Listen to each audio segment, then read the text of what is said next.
Bonsoir, bonsoir, bonjour. C'est Congo News 24. Bande Koranga, comme toujours avant de commencer notre émission, nous disons merci à Dieu. Nous disons merci à nos chers abonnés et téléspectateurs qui nous suivent partout dans le monde entier et en RDC. Bande Koranga, soyez les bienvenus. À la une, Bande dossier président de la CENI. ECC 5 chez les USA, la Russie, l'Union européenne. Si Koboyo ka réponse, Oyo ambassadeur américain Pesibango. Ezaya Kouinda, et c'est Indi Bande Konanga. Donc, tous à la connecter pour émission yo, moto eza coupé. Deuxième point, chers téléspectateurs, Zoé Kabila expulsé de sa parcelle de la Gombe. Bandeko qui salume banda. Makabango et bandi. Bandeko boko yoka pis mobile. Donc bandeko ba décision pis mobile a joué. Fatia Lobingai et Talingata. Libanda. Donc Fati vient de frapper. Alors on développe ensemble. Alors bandeko danga ova lobaka somo et yindi.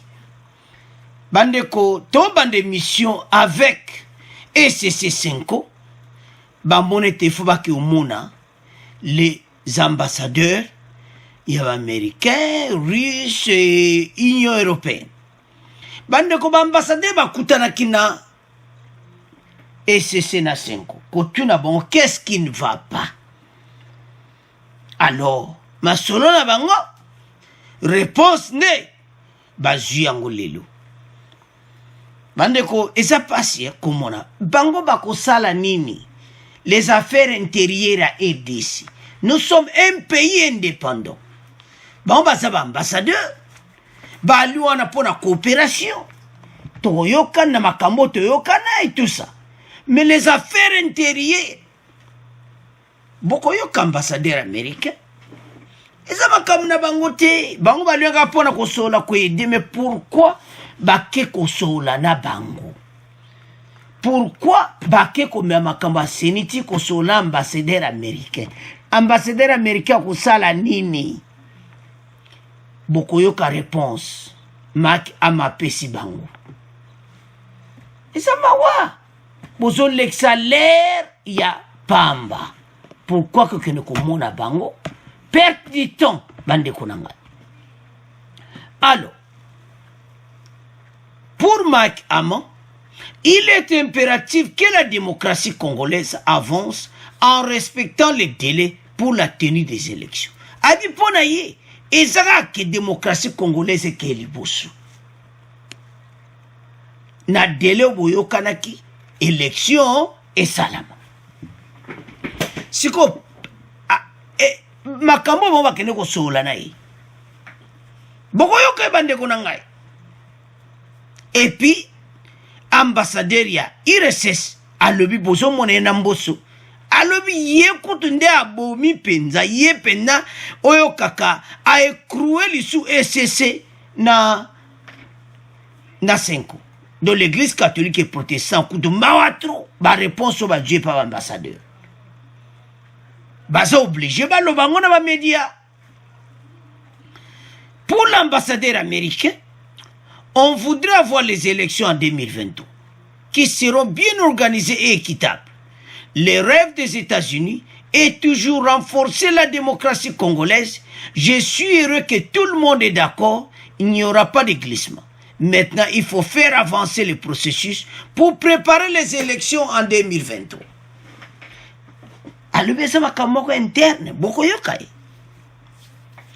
Alors, ambassadeur Sikoya IRSS yende pena yini simetozo ya no ya lobby. Bandeko ECC 5 toyebite. Parce que bazana même bango mo ba diplomate le mais bino soki bolingi kadima ti bolingi était pourquoi? Yango ambassadeur américain lobi na interview na que décision menée combien pas ya Mbosso. Mbosso a kodwa la décision de l'Assemblée nationale. Bango nyonso presque balobi yango. Parce que bango ba échoué. Échec wana so tali eza mawana soni. C'est l'église catholique na esesende basali mboka na biso soni. Na évite poda nini bake kosola na ba diplomate sur quoi? Toyoka ambassadeur américain. Bon, to continue mission na biso. États-Unis, l'intérêt des États-Unis est toujours de renforcer la démocratie congolaise. C'est une question entièrement congolaise. Je respecte toujours la souveraineté congolaise, les décisions. Le président Mbosso m'a demandé de me réunir avec les conventions religieuses. Je l'avais fait pour comprendre la situation, mais c'est la décision du président de l'Assemblée nationale et de la confession, qu'est-ce qu'ils vont faire prochainement. Et on est ici pour bien entendre la situation et de bien comprendre qu'est-ce qu'on est en train de faire pour renforcer la démocratie congolaise et d'avoir une bonne élection en 2023 dans le cadre de la Constitution. Je suis très heureux que tout le monde est d'accord qu'il n'y aura pas de glissement. Ça, c'est important. Mais maintenant, c'est question de faire avancer le processus et les préparations pour l'élection en 2023. Alors, bande konanga tolandi biso nyonso wana. Parce que eza mawa. Liboso bango bakutana kina ambassadeur. Après, ambassadeur ayoki bongo akepe ko sola na Mbosso. Tango ayoki sola Mbosso, Mbosso yebisi no kene ko yebisa bango. Talaboui.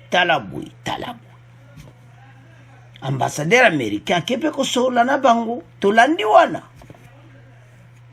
Pas ces situations zawana les 6 confessions religieuses bande konanga bazata na problème monté ya mabe oyo basali. Baponi mutu wana.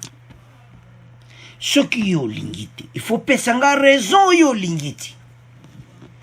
Alors, situation za mon boulot. Parce que pas seulement ambassadeur américain, mais bakene kokutana na ba Union européenne.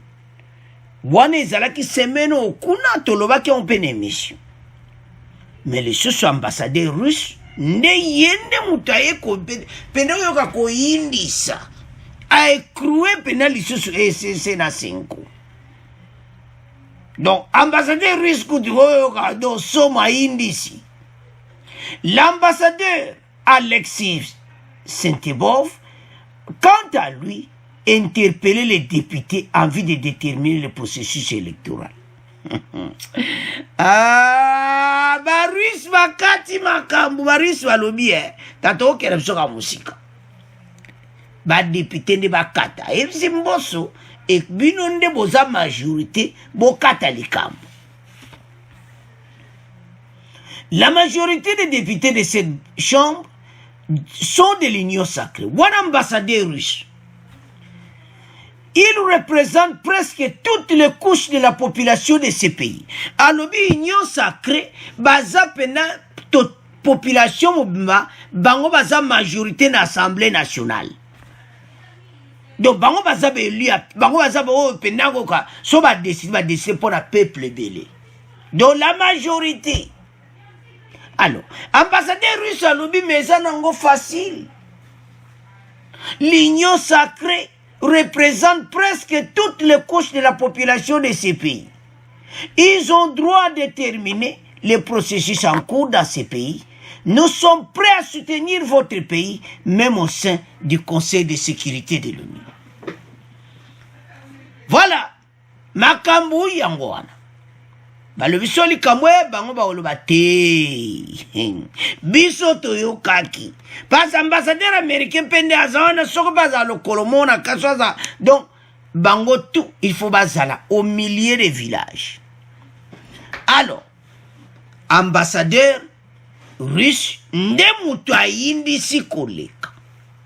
alobi me oyo nyonso oyo bango bayokani te badu échec bosela o texte elobi alobi badepute bato bazala majorité union sacrée aza majorité bosangana bozwi décision anterime kadima mosala ebandi so toolanda bato oyo tozolekisa balaire soki bango balobo ekomi na sécurité de l'union voilà makambo na démocratie boye baambassadeur russe ayo biso tokozala na mesa baaméricain bakoyika baaméricain na barusse ezalaka be na bika bocomprendre ka alors somo baaméricain barusse bakoti masolo babi te oyo baosala oyo eza baaventure non mpo baaméricain ler moli balobaka directement kako élection en 2023 poni ya koloba te ndenge malgré alobi mwa mokeke oyo assemblée nationale boboy mais ambassadeur russe akati mbala moko alors bandeko problème eza clair toyoki ambassadeur américain makambo sikoyo ekomi na maboko ya mboso toyoki tomoni ambassadeur russe tokomi wana nde balobi eza su batan koperde te parce oyo nyonso bazoluka parce baambassadeur bolandi ambassadeur américain a insisté pas de glissement bazoboya mpo na nini bebisaka démocratie alors ekome temps bakene élection ebele bali wana bandeko na nga il y a beaucoup de tireurs de ficelles na nsima ya l'église catholique et l'église protestante parce que awa ndenge attaque na média nazoloba nazomona te oyo tokokondamner les 6 confessions religieuses il n'y a rien parce que en cas où consensus toyokani te toleki na vote yango na ambassadeur russe alobi mais la majorité des députés de cette chambre sont de l'union sacrée. Ils représentent presque toutes les couches de la population de ces pays. Ils ont droit de déterminer les processus en cours dans ces pays. Nous sommes prêts à vous soutenir. Et même que makambo ekena niveau. Alors, banani bazo tirer ba ficelle simaya l'église catholique et l'église protestante. Banani bazaka simana mpo manœuvre sala ma komoto le kana dialogue. Pas de dialogue. Wana baye bayango. Alors, bande orangeza soni mingi. Soto otala ba makambo tuba ba réalité na ngozo mona kaka. Non, tokoko avancer boité. Et amboité nde to tamsamboka. Partout au kao voilà. Boye mais bango ti lelo bakangami. Question simple. Ba Congolais bolana ki ba débat ba Congolais ba tuni bango. Pape sa preuve où il va so boya kadima. Baza na preuve palpable te mwazo lo bako voilà te yoki boyoki nini. Baza ko l'exalaire. Mais na ndenge tolani ambassadeur américain. Na ndenge tolani makamo ambassadeur russe alobi. Makambo presque sili na on. Po eloko nini pe ezaki bien pesa la kaka boy. Ezaki bien makambo esala mandengwa parce que bango bake koyebisa bango ambassadeur wana ye et pas mboso esono kene ko sola na bango talabo. Donc les deux versions o ba yoke pas église catholique et protestante oyo ba yeko yoka et pas ya mboso habité ba mona ba PV makambo tu habité. Oui, ça vous l'exaga batu balère. Non. Ambassadeur russe à l'Utala. Chambre basse pour décider. Ambassadeur américain par lobby, angwana lobby que maintenant, problème que Mbosso va décider n'a pas confession religieuse. Oléa le bagaga, Mbosso, ambassadeur américain lobby n'a pas confession religieuse. Mais ambassadeur russe à lobby est comme assemblée nationale. Alors, man kabonde to zomo na bande ko ngai ba tirer des ficelles ne ba kotika la nation, ba tika, ba to ba avancer. Et là, ils ont fait sa carte, kanda parce que makambo il fallait si là, tout kende sikona recensement, tout yeba qui est congolais ou pas, pas c'est trop. Bande corruption nyo soba joba carte de résident, parce que congolais na mboka yemoko azana carte d'identité. toza presque seul pays d'Afrique centrale oyo toza na carte d'identité valable te bapays mosusu basi bakende bakoma mosika. Alors ntango makambo ya seni eza kosalama te moyen mpe makambo mosusu ya ba recensement esalama te, tout est bloqué. Alors ambassadeur russe abeti seti abi union sacrée bosala masolo. C'est à ce point totiki premier point tokomoleka na deuxième point. Alors bandeko na nga tokomi na deuxième point na biso oyo balobaka eyindi parce que makambo yango bandeko ade tokoyoka vraie version parce que bandeko Zoé Kabila mayele sili donc libanda oyo balobaka libanda makambo oyo Peace Mabwilo ayebisaki bakongolais. Alors bandeko na nga ekomi temps makambo yango réalité yango parce que ezosala oyo balobaka soni na mboka na biso bato bazwa baganya donc bazwazwa baposte donc ezosala na soni bandeko na ngai. Alors ekomi temps parce que makambo oyo tobandi nango mpe mosika bato bazwazwa bandako mais eza ndako na ye te. Alors badécide mibeko kwei Zoé Kabila expulsé de sa parcelle de la Gombe. Alors bokolanda extrait oyo Peace Mabwilo alobaki tokotiela binango mpo bomona siko baréalité nango. Peace Mabwilo poursuit la traque bandeko azolanda batraque des occupants illégaux moko nango nde ezalaki Zoé Kabila. Yango wana azali koloba ke ata bomenase ngai ata botie bamenase Peace Mabwilo alobi akozonga nsima te. bandeko ezalaki so mbutu biloko libanda. C'est ça oyo bakongolais bazoluka mboka etambola na baréalité nyonso. L'ancien gouverneur de la province de Tanganyika, Zoé Kabila, a été expulsé de sa parcelle de la Gombe à Kinshasa par les éléments des forces armées de la République démocratique du Congo. Batouba yeli ezaba soda. Il fallait que les militaires ne kobimisa. C'est ça. FARDC nde bozo monana photo wana na lupango ne na Gombe photo wana bachwa ba pale bai mais donc ozo mona ndaku wana nzambe na ngai les biens de l'état ba changer ba papier ba propriété privée Peace Mabwilo akotika yo te facha lobeta lingate. Nayebi makambo wana eza makambo ya Peace Mabwilo sa musana et pas d'intervention. Eza ya kuinda esi eyindi. Mais bato yo babomi mboka na ndenga mokiti. Bandeko na ngai soki tozoloba ke totelema tala. Bandeko bato basali 10 ans au pouvoir ba détruire pays. Yango esala anga pasi so bandeko bazoma mokisala fatia za kosala ti. Soki bandeko bazomona oyo gouvernement bazosala te esala kapasi na mawa. Parce que tozo comprendre ti que fatia wa bazosala grand boulot pona mboka bandeko na ngai. Pour notre beau pays. Alors comme biso nyonso article 12 égaux devant la loi muta munene azati biso nyonso totosa mibeko. Kabila mayele ndenge za mayele sili aotala ka fachi lingana e makambo ati eza musala ezosala mangala kuko intervenir makambo eza bongo.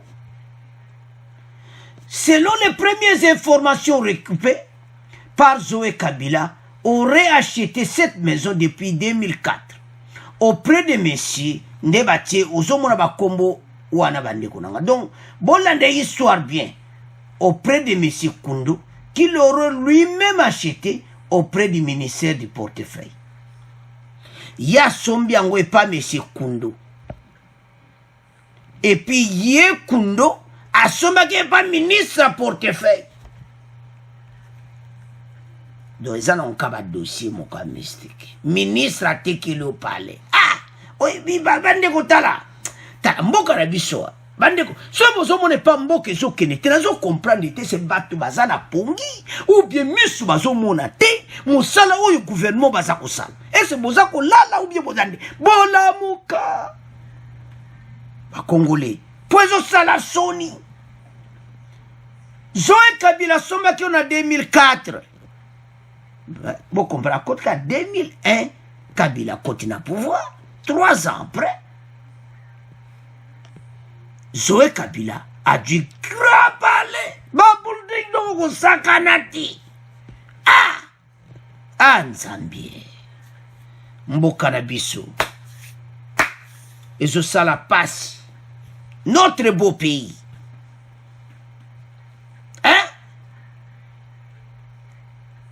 Wanezaka ba prétexte ka somba tout ça les faux papiers. Mais c'est Kounda somo na ministre à portefeuille. Yo ministre zo teke meuble à l'état. Voilà gouvernement. Ah, nzambe nangai. Et ça passe. D'après ses avocats qui se sont confiés à Top Congo, cette expulsion est illégale et promettent de saisir la justice afin que leurs clients soient rétablis de ses droits. Ozo comprendre makamba on baloba kite. Alors bande ko moto ezo pelawa. Mais toyo kanan ba décision oyo pis mabula zwaki. Toyo ki intervient yi. Bongo masole tambola parce que déjà ça chauffe dans cette émission. Donc moto esepeli. Alors bandeko bato nyonso babana kozwa nganda et comme temps bato babana konaji po naso ko bandi mutako bikisa muto ati bo comprendre kake FARDC mutako bimisa Zoé Kabila na ndaku wana Gombe. Alors toyo kana pis mabwilu bongo to konti parce que bandeko ezo sala soni pe mawa toyo kana pis mabwilu. Le ministère de l'Urbanisme et Habitat s'engage dans une vaste opération des délogements des locataires indélicats et des résiliations de conventions de partenariat privé. C'est en fait le résultat à mi-parcours de la commission d'identification immobilière mise en place depuis juillet dernier. Pour en parler, nous recevons le ministre d'État, Pius Mwabilou, qui s'entretient avec Jacques Nkonkole. Bonjour, monsieur le ministre d'État. Bonjour. On estime à 90% le taux d'expoliation des biens et patrimoine de l'État. Comment pensez-vous les récupérer ou mettre un terme à cette situation? Bon, c'est une réalité. L'État est dépouillé de toutes ses maisons, villas, lieux publics disséminés à travers le pays. Il faut savoir aussi que depuis la fin de la colonisation à ce jour, nous sommes pratiquement passés de plus de 15 000 unités à moins de 1000 aujourd'hui. De Lubumbashi, Bukavu, en passant par Goma, Kananga, Matadi, Kinshasa, Mbandaka, c'est un désastre. Cet effritement est l'œuvre, comme vous le connaissez, de certains citoyens, et bien plus grave encore, de quelques autorités en complicité avec des agents de l'administration et du pouvoir judiciaire. Et devant la justice, l'État a perdu beaucoup de procès, souvent par défaut, par manque de titres de propriété. Cette faiblesse a été et est en train d'être corrigée. C'est ce que je peux vous dire à cet instant, sous l'impulsion du président de la République, chef de l'État, et le gouvernement de la République, avec à sa tête le Premier ministre, qui ont lancé une vaste opération de titrisation pour couvrir les biens immobiliers du domaine privé de l'État, des certificats d'enregistrement. Donc ce qui leur permet d'échapper à la spoliation. Ça, c'est donc le fruit du travail de la commission que vous avez mise en place. Voilà. Mais l'ingéniosité, si j'ose dire, du gouvernement Samuel Condé ne s'est pas arrêtée là. Alors, on peut déjà se faire un petit bilan, un bilan à mi-parcours de ce travail. Cette opération, d'abord, bénéficie d'une présomption irréfutable qui nous permet d'être optimistes. Je vais vous donner un petit exemple. À la Gombe, par exemple, près de 90% des maisons qui jadis relevaient de la colonie belge appartiennent bel et bien à l'État. Je profite de l'occasion que vous me donnez ici pour lancer un avertissement clair à tous les spoliateurs. L'État va tout récupérer, tôt ou tard. Si je vous comprends très bien, c'est que vous avez une banque de données de tous ces locataires et que vous les suivez pas à pas. C'est justement pour ça que nous sommes en train de travailler sur fond des listes que nous avons. Il va de soi que les acquisitions irrégulières seront examinées au cas par cas. Et rappelez-vous, la récupération des biens immobiliers de l'État spoliés ou en voie de spoliation était une promesse de campagne du président de la République, chef de l'État, Félix Antoine Tshisekedi Tshilombo. Alors nous sommes déterminés à la mettre en application sur l'ensemble du territoire. Pas un seul coin de ce pays ne sera épargné tant que Pius Mwabilu sera ministre de l'urbanisme et habitat. Les menaces, que les gens cessent de m'appeler avec des numéros masqués, m'insulter, je ne vais pas reculer. Vous avez les épaules pour cela, non? Ah oui, j'ai des épaules pour cela. Je suis venu ici pour servir. J'applique le programme du président de la République. Donc vous lancez là une vaste opération de récupération ou alors de délogement des insolvables, des spoliateurs. Comment vous allez procéder? Nous prenons et nous titrisons. C'est ça la spécialité, la spécificité de l'action que nous sommes en train de mener. Et je lance aussi un appel aux bénéficiaires de contrats de partenariat public-privé. Il a été constaté également que la majeure partie des promoteurs immobiliers qui ont signé des accords avec l'État n'ont pas exécuté leurs obligations contractuelles. Et qu'est-ce qu'il faut pendant 7 ans? Pire, certains d'entre eux ont cherché même à s'accaparer frauduleusement des espaces publics. Par ailleurs, vous appelez à la participation de la population dans cette traque. Dire qu'il existerait des patrimoines qui échappent à l'État, qui échappent à votre ministère. Oui, et c'est formidable. Vous savez que certains immeubles, certaines villas, certains espaces, c'est la population qui vient nous donner des informations. Et c'est vrai, c'est que quelque chose a changé dans ce pays. Et je suis très très content, je remercie nos compatriotes qui viennent chaque jour nous signaler certains biens spoliés, cachés. Et il y a des gens ici qui prennent des espaces. Dans certains espaces, on a déjà construit. Il met un cadenas. Vous avez l'impression que quelqu'un habite là-bas et il a disparu. Il attend 2 ans, 3 ans, 4 ans, 5 ans, 6 ans. Si on ne bouge pas, ils viennent raser les maisons. Ça, ce n'est pas seulement Kinshasa. Il y a des villes où le chef de division vous appelle à 1h du matin pour vous dire non, il y a les bulldozers qui sont en train de raser une maison de l'État sur telle avenue. Et d'ailleurs, je vous promets tout de suite que bientôt, je vais installer le numéro vert carrément ici au ministère. Dernière question, monsieur le ministre d'État. L'opération a commencé depuis le 1er juillet. Il y a un timing arrêté pour commencer à sévir et enfin finir ce travail. Je sais que ce n'est pas facile. Mais je peux vous dire que nous avons des chronogrammes, mais il faut que les gens soient disciplinés. Monsieur le ministre d'État, Pius Mwabilu, je vous remercie. Merci. Alors, bandeko nanga tolandi wana ministre d'État, Pius Mwabilu. Bandeko alobi azosala grand boulot alobi kazana mission chef de l'État pesi facha ebisi ezala nani nga naza te facha kainka litoe naza wana te naza kunata wana te ya koyoko nani jwa ye tia ye na nganda eza ya koyinda esi eyini batiko interview wana apesaki en 2 semaines passées interview donc makambo tu ya lobi yango esalami abia kobanga te intimidation donc et moi club intimidation c'est outa likolo pona Zoé Kabila kebabimisa Zoé Kabila te Pius Mwabilu alobi nakozonga nsima te makambo alobaki 2 semaines passées yango interview wana ezalaki 2 semaines passées yango esalami Zoé Kabila vana kata pale amona kaka bayaya bakomi FARDC FARDC na bablende mekoma balakisi mukandale parquet ndaku donc il faut bima expulsion directe. Pius Mwabilu bandeko azaki clair na dossier oyo parce mboke kokoma boye te mutu nyonso aye kaka don eza soni La même source réaffirme la détermination du ministre d'État en charge de l'urbanisme et habitat de concrétiser l'engagement du chef de l'État de récupérer le patrimoine public spolié ou en voie de spoliation sur toute l'étendue du territoire national. message ataki pas facile bandako nyonso ozala batancien gouvernement ozala ndeko ya nde bozomona Zoé Kabila ozala nani Fatia alobi tia ye libanda eza ya koyinda esi eyindi tolandi wana. Face à la persistance des tentatives d'expoliation, Pius Maboulou Mbaye Moukala, ministre d'État en charge du libanisme et habitat, appelle à la vigilance. Abiba Congolais bofungola miso. Bozala vigilant. Parce que tant aux anangweza tamoko mabe, à chacun a participé à l'opération d'assainissement du parc immobilier du domaine privé de l'État. Alors bien bazo yara bureau na ye azo féliciter ba congolais oka ko oui c'est qui ah tonton mon ministre ah pona nini ah mutu mo kuna tomoni e bomoni yakare kotsa yao.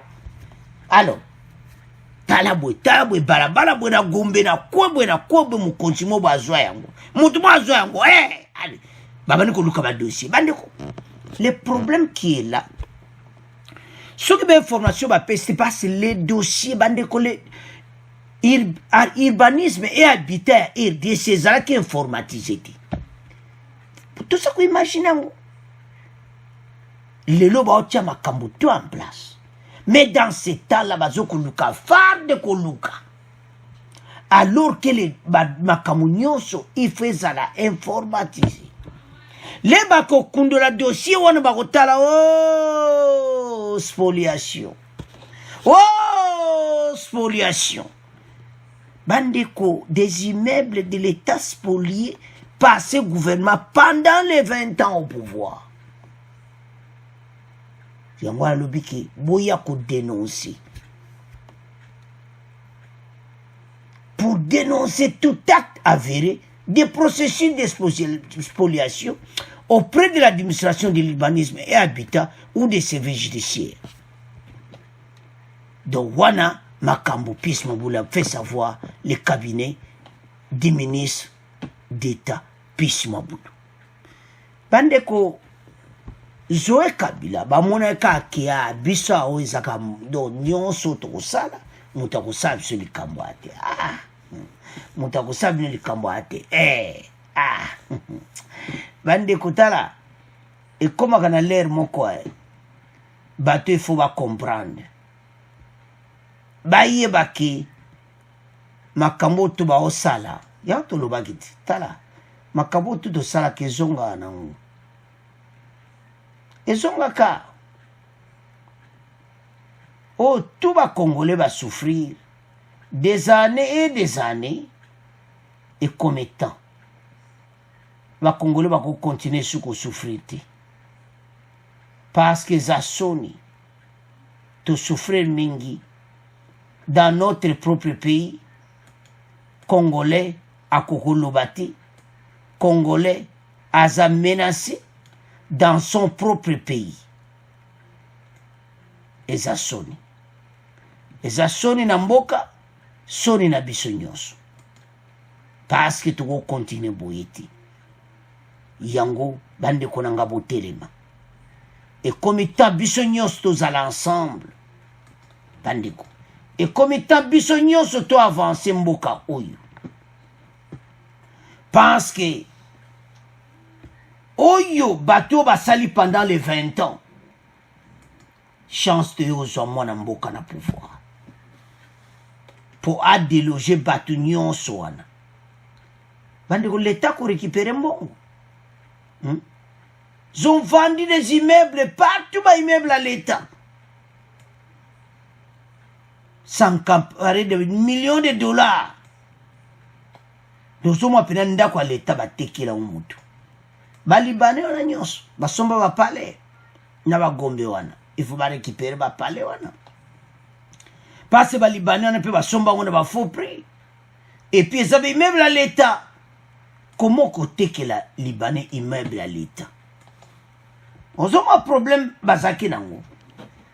On a bien que bazo mona na bango ki makamonde ngeza. Mais il s'en fout. Mais bandeko likambo na tanango. O nyonso basalaki.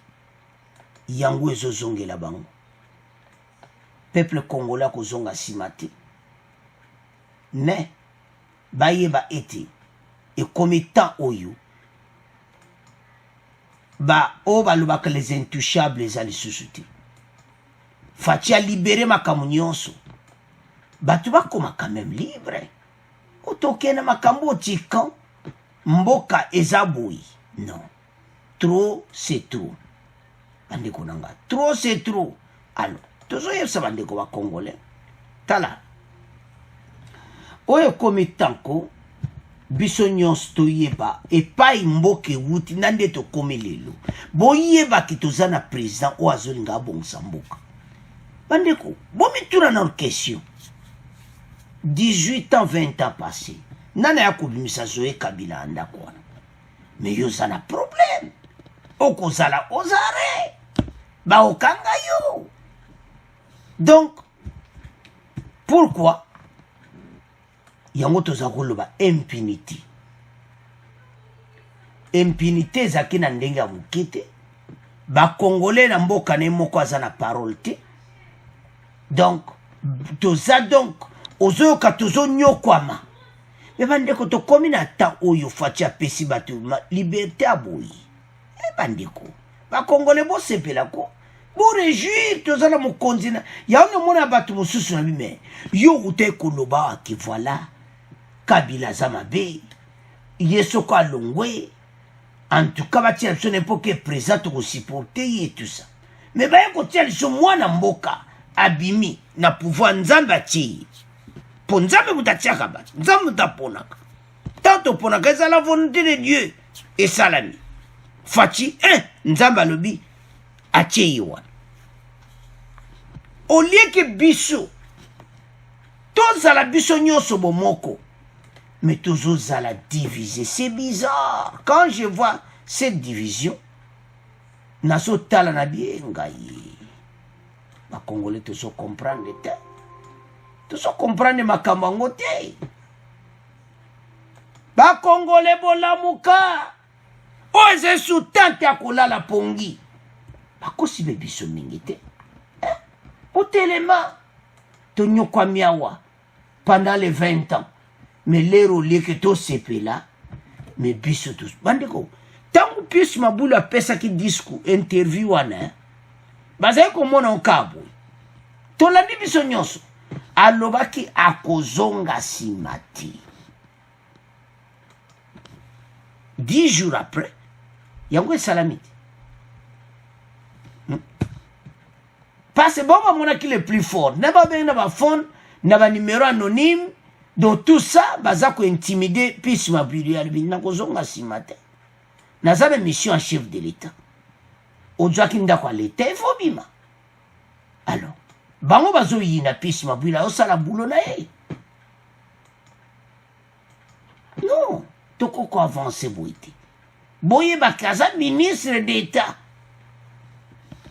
Hein? Alors, makambango sikoyo yango wana bakongole totelema tofungola miso Zoé Kabila batie biloli banandimaki te bata PPRD donc oyoka kabamoni pena ke Zoé Kabila libanda d'abord balongolo na gouverneur olongwe oye ba pale otozaki na moyibi ba botoli ba pale wana donc eyindele Zoé Kabila ndeto zozlo bawa wana nde ozomona FARDC libanda ya ndako ya Zoé bazobimisa ye musu libanda musu na kati juillet bakoti ale tu biloko tu ya yakende so somba bilone na kati ebima azwa kende ndaku etikala eza ya koyinda esi eyindi Zoé Kabila expulsé de sa parcelle de la Gombe. Alors Kisalume banda banage zo banda tozo kene ba mususu wana bazako yakala te bino peli banda. C'est à ce point de comment clôturer l'émission. Pour abonner massivement, au revoir, à la prochaine.